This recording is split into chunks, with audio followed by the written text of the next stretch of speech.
Hello everyone, welcome back to my channel. This is ये हर्ष शर्मा। तो friends, finally Delhi high court का जो judgement है वो आ चुका है। आईसीए के एग्जाम, सीए इंटर और सीए फाइनल के एग्जाम के पोस्टपोनमेंट के रिगार्डिंग जो पिटीशन दिल्ली हाई कोर्ट में फाइल करी गई थी, उसका फाइनली जो रिजल्ट है वो आ चुका है। और दिल्ली हाई कोर्ट ने क्लियरली जो पिटीशन फाइल करी गई थी उसको रिजेक्ट कर दिया है। अब आप लोगों के सामने मैं समराइज कर देता हूं कि दिल्ली हाई कोर्ट ने जो पिटीशन को रिजेक्ट करा है उसके क्या की पॉइंट्स है। तो उसके दो की पॉइंट सामने निकल के आते हैं, मैं आप लोगों के सामने मेंशन कर देता हूं।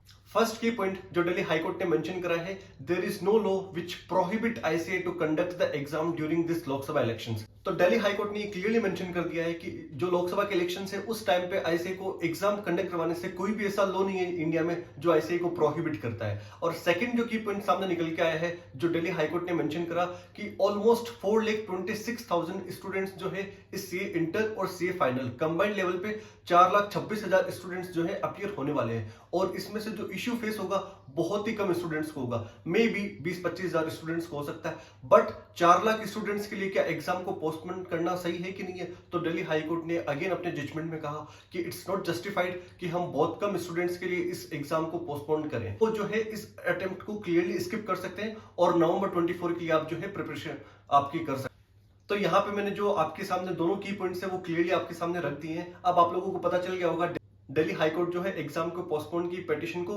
एंटरटेन नहीं करेगा और उन्होंने क्लियरली इस जो पिटीशन है उसको रिजेक्ट कर दिया है। अब आप लोगों के सामने कोई भी सेकंड थॉट होना ही नहीं चाहिए फ्रेंड्स। आप लोग जो है आपके एग्जाम पे फोकस करिए, क्योंकि अब ज्यादा टाइम आप लोगों के सामने है नहीं। बट कुछ स्टूडेंट्स ऐसे भी होंगे जो वेट कर रहे होंगे कि नहीं नहीं, अभी तो जो है पिटीशन सुप्रीम कोर्ट में भी फाइल हो सकती है, सुप्रीम कोर्ट के जजमेंट का भी वेट हो सकता है, सुप्रीम कोर्ट का क्या जजमेंट आएगा। सी फ्रेंड्स, अब आप लोगों के सामने कोई रीजन है नहीं। अगर आप लोगों को टाइम वेस्ट करना है तो फिर आप लोग टाइम वेस्ट कर सकते हैं। As I mention yesterday also, अब आपको थोड़ी सी सिंसियरिटी दिखानी पड़ेगी और आपके एग्जाम पे फोकस करना पड़ेगा। मेन चीज थी कि दिल्ली हाईकोर्ट का क्या जजमेंट आता है, और दिल्ली हाईकोर्ट का जो जजमेंट है उन्होंने एग्जाम पोस्टपोनमेंट के रिगार्डिंग जो पिटीशन थी उसको रिजेक्ट कर दिया है। सो आप लोग जो है सिंगल थॉट के साथ आपके एग्जाम की प्रिपरेशन पे फोकस करिए, क्योंकि अभी आप लोगों के सामने सबसे इंपॉर्टेंट चीज वही है।